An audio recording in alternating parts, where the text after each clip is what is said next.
والشكر لله أزكى صلاتي وسلامي لرسول الله أزكى صلاتي وسلامي لرسول الله الحمد لله والشكر لله الحمد لله والشكر لله أزكى صلاتي وسلامي لرسول الله أعوذ بالله من الشيطان الرجيم بسم الله الرحمن الرحيم السلام عليكم ورحمة الله تعالى وبركاته. abẹ̀rẹ̀ pẹ̀lú orúkọ náà ọba kan ṣoṣo ọba àjọkẹ́ ayé ọba àṣàkẹ́ ọ̀run. ohun tí wọ́n máa jẹ́ àkórí ọ̀rọ̀ wa ní àkókò yìí òun náà ni atahziru min zallati lisan, ká ṣọ́ra níbi oríṣiríṣi àwọn ọ̀nà èyí tí ẹ̀dá fi máa ń fi ẹnu kọ ẹnu àbí ká sọ pé ahọ́n ìdẹ̀ra kan nínú ìdẹ̀ra ọlọ́run ọba tó ṣe fún ọmọ ẹ̀dá ènìyàn. Ahọ́n ọlọ́run ọba dá fún wa láti máa fi jẹ, láti máa fi mu, láti máa fi tọ́ nǹkan wò, á fi máa mọ̀ wípé eléyìí dùn. Ahọ́n òun làwọn láti fi sọ ọ̀rọ̀. ọlọ́run lọ́wọ́ àmọ́ iye ènìyàn lónìí tí wọ́n wà ní ààyè ẹgbàá lójú ẹgbàá mú, wọ́n wà láyé ìbáwí, ẹnu wọn náà ni wọ́n fi kọ́. wọ́n lọ́mọ iye èèyàn lónìí tó wà láyé ìgbádùn tó fi wípé ọ̀rọ̀ tó sọ òun náà lọ sọ di ẹni tí ń bẹ nínú ìgbádùn yẹn. Islam ó ka ẹnu ó kà kún púpọ̀. ẹ rí wípé tá bá fẹ́ mọ̀ ìpínlẹ̀ lágbájá yìí èèyàn dáadáa ni,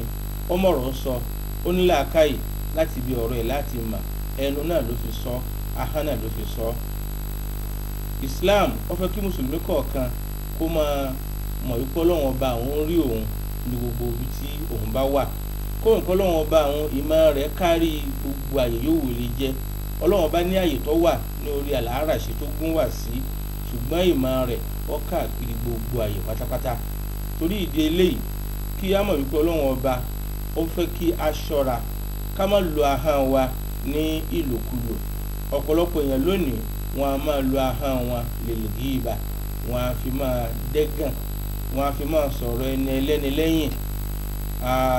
wọn a fi máa dá yẹ̀yẹ́ àwọn èèyàn sílẹ̀, wọn a fi máa fi àwọn èèyàn ṣe yẹ̀yẹ́. ẹni bá ń lo ahọ́n ní ọ̀nà tá a wí yìí, irú ẹni bẹ́ẹ̀ ó ń lo ahọ́n rẹ̀ lọ́nà tí kò gbà dáa ni. ọlọ́run sọ ní Al-Qur'ani wípé wala yagtabu ba'dukum ba'dan ayuhibbu ahadukum an ya'kula lahma akhihi maytan fakarihtumuhu. ọlọ́run ní ẹ mọ̀ máa gara yín mọ́ o kápá kan kọ́ máa jẹ́ gan apá kejì. ọlọ́run ní sówù yín ni ìjó lè tẹ́yìn lọ́rùn bí kí a wá sọ pé ẹ̀ ń jẹ ẹran ara yín ní ààyè. ẹ̀rí kọ́kàn tí ń náà kọ́ òjíṣẹ́ ńlá Muhammad sallallahu alayhi wa sallam wọ́n sọ fún wa wípé òun pé gbogbo ẹ̀yin ènìyàn tó ṣe wípé ẹ gbàgbọ́ pẹ̀lú ahọ́n, ṣùgbọ́n tí Islam ò tí ì wọnú ọkàn yín, ọ̀dọ̀wọ́ yín o, ẹ má máa pẹ̀gàn ara yín mọ́ o, ẹ má máa pẹ̀gàn mùsùlùmí ẹgbẹ́ yín mọ́ o, wala tattabi'u awratihim, kódà ẹ ṣọ́ra ẹ má máa tọpinpin kọ̀kọ̀ oníkálukú, ẹ fi kọ̀kọ̀ lẹ̀ fọlọ́run ọba. ẹ̀yin ara yín níta bá ń rí nìkan nìkan ẹ fi dájọ́, ẹ fi kọ̀kọ̀ lẹ̀ fọlọ́run, ẹ má tọpinpin kọ̀kọ̀ ara yín. fa innahu man ittaba'a awratihim, ẹni yóò tí bá ń tọpinpin kọ̀kọ̀ ẹlòmíì, tataba Allahu awratahu, ọlọ́run bọ́ tọpinpin kọ̀kọ̀ rẹ̀ ẹni bẹ́ẹ̀ ní yàlẹ̀ kìyàmà. irú ẹni bẹ́ẹ̀ wa man tataba Allahu awratahu, ẹni tó lọ́ máa tọpinpin rẹ̀ yufaddihu fi baytihi, rawahu Abu Dawud. irú ẹni bẹ́ẹ̀ ọlọ́run ọba yóò dojú tì nínú ilé rẹ̀ ni. Abu Dawud ló gba hadith yìí wá. Islam fẹ́ ká ṣọ́ra minan namima, níbi òfófó, ká ṣọ́ra ká má ṣe òfófó. olùjíṣẹ́ ńlá Muhammad kọjá ńjọ́ kan níbi sàárè méjì, ànábì wa sọ fún wa wípé ní àwọn méjèèjì tó ń bẹnu sàárè yìí la yu'azzabani, wọ́n fìyà jẹ wọ́n o, wa ma yu'azzabani fi kabirin, nítorí ẹ̀ fìyà jẹ wọ́n kì í dẹ̀ ṣe ẹ̀ṣẹ̀ ńláńlá o. amma ahaduhuma, ẹ̀rẹ́ ní àkọ́kọ́ nù wọn, la yastabri'u fi bawlihi aw min bawlihi, ìgbà yóò tìrú rẹ̀ bá tọ̀ kì í mọ́ra dáadáa níbi ìtọ̀. ó yẹ ká fi yóò pa kí ìsẹ́yìn tẹ́ ẹ máa tọ̀ ní ìdúró àbí níbẹ̀rẹ̀ náà tó ṣe wípé ẹ máa jẹ́ kí tọ̀ ta sí yín lára, ẹ má ṣe bẹ́ẹ̀. bọ́ bá ta sí yín lára, ẹ yá rí pé ẹ fi omi ẹ fi wọ́n ọ̀kánkán ibi aṣọ yín tí ìtọ̀ ta sí. ẹ̀rẹ́ nìkejì ànábì ní tó ń torí ẹ̀ fìyà jẹ ni pé ó máa ń ṣe òfófó kó máa ṣe pé ọmọ wa jẹ́ olófófó ẹ ṣọ́ra kẹ́ máa dẹni ìyà. ànábì wa ṣe àdúrà ó wá mú igi tó tutù ó rì mọ́ sàárẹ̀ àwọn méjèèjì pé lópin ìgbà tí igi yóò bá ti gbẹ níṣe ni ọlọ́run bó foríjì àwọn tá a wí yóò sì máa jẹ́ ìkẹ́ fún wọn. àwa tá a wà alálàbí ní àwùjọ wa lásìkò yìí tí tọ́ba dénú sàárẹ̀ ìsàfẹ́fẹ́ lòún fìyà jẹ wá bí ẹjẹ́ àjìnà sófófó nínú tí ìyá máa ń torí ẹ̀jẹ̀ yàn òun náà ni látara òfófó níbo sì lè àfò kí la fi ń ṣe òfófó ẹ̀rí pé látara ẹnu wa náà ni. bákan náà kẹfìrọ́tò láàd kájìnà sí èpè ṣíṣẹ́ ọ̀pọ̀lọpọ̀ èèyàn lónìí yóò máa ṣépè ọ̀rọ̀ ní tọ́rọ̀ ta ló gbélé yìí síbi kò ní dá fẹ́ni náà ta ló ṣe léyìí ọlọ́run jẹ́ tí ọ da èèyàn burúkú gbóró àwọn gbólóhùn èpè ńláńlá báyìí a gbọ́dọ̀ jìnà sí nínú gbogbo ìṣesí wa. kábàjẹ́ ni tí wọ́n máa ṣépè ẹ rí i pé ní òjíṣẹ́ ńlá Muhammad sallallahu alayhi wa sallam ó jẹ́ kí á mọ̀ wípé nínú ohun tí ó jẹ́ kí àwọn obìnrin ọ̀pọ̀ nínú ná ní ọjọ́ ìkìyàmọ̀ gẹ́gẹ́ bí òjíṣẹ́ ńlá Muhammad sallallahu alayhi wa sallam òun náà ni kẹfìrọ́tò láàd wọn làwọn obìnrin máa ń ṣépè púpọ̀ wọ́n tó ń gbọ́ mi tó jóbìnrin láti má ṣépè má wọ́n tó ń gbọ́ mi tó jókòó sọ fún ìyàwó rẹ̀ àwọn ọmọ rẹ̀ ẹbí rẹ̀ ará wípé ọ̀nà tí wọ́n fi ní wọná náà ni kó jìnnà sí èpè ṣíṣẹ́. bákan náà kí wọ́n tún jìnnà sí kí wọ́n jẹ́ni tí wọ́n máa ṣe aláìmoore sí ọlọ́run ọba tí ọlá rẹ̀ ga. ẹ rí i pé ahọ́n náà lèèyàn fi ṣàìmoore fọlọ́run nígbà tí bá ń sọ wípé lágbájá kí ló ṣe tẹ́gbẹ́ rẹ̀ ò ṣe àbí ń ṣépè náà ni. gbogbo ọ̀nà wọ̀nyí ìlò ahọ́n sí ọ̀nà tí kò yọ ọlọ́run ọba nínú ni. bákan náà ànábì ní ńgbà mí ń bẹ ẹlòmíì ò sọ̀rọ̀ ọ̀rọ̀ tó bá sọ yìí ó ti kọlu ìbínú ọlọ́run ọba kò sí ní mà. ẹlòmíì sì ń bẹ yóò sọ ọ̀rọ̀ míì yóò fi kọlu ìyọ́nú ọlọ́run ọba yóò fi ṣe kòńgẹ́ ìyọ́nú ọlọ́run ọba òun sì mọ̀ pé tóun sọ yìí òun sì fi kọlu ìyọ́nú ọlọ́run ọba torí náà ẹja aṣọ ahọ́n wa. òjíṣẹ́ ńlá Muhammad sallallahu alayhi wa sallam ó ní àkàkún àti ìkóléyà fún lílo ahọ́n torí ìdí eléyìí ló fi tọ́jú àwọn sàbí ẹ̀ tó fi rè wọ́n tó fi tọ́ wọn lórí wípé wọ́n mọ̀ ṣọ́ ahọ́n wọn gbogbo tó bá fẹ́ ṣe kí wọ́n rí pé ahọ́n wọn ò lò ní ìlòkulò. kódà ọ̀fà kí ànábì sọ wípé ó sọ fẹ́ nìkan wípé ànábì sọ ọ̀rọ̀ tó pọ̀ fún ẹnìyẹn ànábì sọ fún wípé ní ala akhbiruka ọ̀jẹ̀ ń sọ fún ọ bí malaki dhalika kullihi ntọ́lọ́run fi lè kó ọ yẹmi gbogbo aburú tó ń sọ yìí. ànábì ní kó ahọ́n rẹ̀ kó dúró. ẹnì wa ń béèrè yìí pé wo òjíṣẹ́ ọlọ́run ṣọ́lọ́run fi gba ahọ́n wa mú wa ni. ànábì ní kí ló ń wí yìí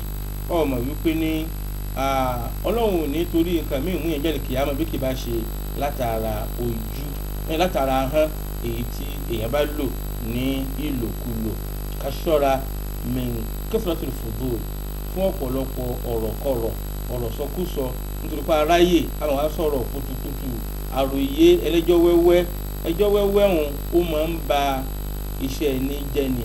yíyí sọ̀yàn dẹni tí ń lo ahọ́n sí ọ̀nà tó làwọn bọ̀ fẹ́ ni. bákan náà alkhawdu fima la yani mùsùlùmí kéèyàn ṣọ́ra ọ̀rọ̀ tí ó bá kàn lọ́wọ́ kàn lẹ́sẹ̀ wọ́n wulẹ̀ dá sí i kọ́ dákẹ́ jẹ́ olóore fún ọ. bákan náà kéèyàn yàgò fún bàbá àti lisan nítorí fà á kí èèyàn máa lo ahọ́n rẹ̀ ńlòkulò. bákan náà bí wàhálà bá ṣẹlẹ̀ sẹ́dá ẹlòmíì a máa ṣe ọ̀rọ̀ sọ yéè òun gbé o lágbájá àwọn tí olóore òun ló ti lọ yìí o ọlọ́run ọba ó ṣe yí dá o ọlọ́run ọba ó ṣe kà fóun o. ahọ́n náà lèyàn fi ń sọ̀sọ̀kúsọ báyìí téèyàn fi ń sọ fọlọ́run ọba wípé ọlọ́run ọba ò ṣe dá ebó wọ ọlọ́run ọba ló mú ẹni yẹn wá sáyé ńjọ́ náà lọ́hùn tí wọ ọ̀mọ̀gbà náà ó sì wọ ọlọ́run ló mú ẹni náà lọ ká ṣọ́ra ká má lo ahọ́n wa fún gbogbo jákujàku báyìí. bákan náà gbogbo ń tàbá sọ ká rí pé ọ̀rọ̀ tó dá wa lójú ni a kì í sọ ọ̀rọ̀ tí ó bá dáni lójú ọ̀rọ̀ tó bá dáni lójú là á sọ ọ̀rọ̀ tí ó bá dá ọ lójú tó o mọ pàtàkì rẹ̀ àbọ̀ ò mọ ìpìlẹ̀ rẹ̀ àbọ̀ ò mọ òdodo rẹ̀ yàgò fúrú ọ̀rọ̀ báwọn. torí náà ẹ̀yẹ lóṣù ọlọ́run ọ̀dọ̀wọ̀ wa káwo ní alukur'an ọlọ́run bá sọ̀rọ̀ wípé wa inna alaykum lahafidhin kiraman katibin ya'lamuna ma taf'alun ọlọ́run lọ́dọ̀wọ́ yín o ẹ mọ̀ wípé gbogbo bẹ́ẹ̀ ṣe wà yẹn bẹ́ẹ̀ lẹ ní àwọn èèyàn kan bẹ́ẹ̀ lẹ ní àwọn ẹ̀dá kan tí wọ́n ń ṣọ́ yín tí wọ́n ń sọ ohun tẹ̀ ń ṣe tí wọ́n ń sọ ohun tẹ̀ ń sọ. ìkan bẹ lọ́wọ́ ọ̀tún ń kọ́ sí olóore tí ẹ bá ṣe kalẹ̀ náà màláíkà ìkan bẹ lọ́wọ́ òsì ń kọ́ ohun tó bá sọ àbí tó ṣe tó jẹ́ aburú ìwọ lè gbàgbé ọlọ́run ọba tó dá ọkọ̀ gbàgbé o àwọn tá a wí tá a ní wọ́n mọ̀ kàn tá a wí kalẹ̀ màláíkà ni wọ́n ẹni àpọ́nlé ni wọ́n lọ́dọ̀ ọlọ́run wọn kì í sọ̀sọ́kùsọ wọn kì í sì ṣe ìṣekúṣe torí náà ọ̀dọ̀ ẹnì kọ̀ọ̀kan wa ká ṣọ́ ahọ́n wa ọ̀nà tá a lè gbà lo ahọ́n wa tí ọlọ́run bá fi lè yọ́nú sí wa òun náà ni ká gbìyànjú kí a rí wípé à ń sọ gbólóhùn tó dáa bákan náà al-amru bil ma'ruf ká máa pàṣẹ dáadáa nínú tá a fi rí ìyọ́nú ọlọ́run ọba tá a lo ahọ́n wa tó dáa ni wan nahyu anil munkar ní tí ọba dáa ká jìnà sí ká pààyàn láti pé ẹ jìnà sí as-sidqu ká fa ahọ́n wa sòdodo tilawatul Qur'an ká máa fa àwọn akí al-Qur'an wa dhikrullahi ta'ala ká máa fa ahọ́n wa ká máa fi rántí ọlọ́run ọba ká máa fa ahọ́n wa ká máa fi ṣàtúnṣe láàrin àwọn ènìyàn ìjà la ahọ́n wa lọ́nà tí àgbà fi rí ìyọ́nú ọlọ́run ká má lo ahọ́n wa lọ́nà tí àgbà fi rí ìbínú rẹ̀ ọlọ́run èyí tá gbọ́tà wí ọlọ́run yóò ṣe gbogbo wa ní àǹfààní subhana rabbika rabbil izzati amma yasifun wa salamun ala al-mursalin walhamdulillahi rabbil alamin.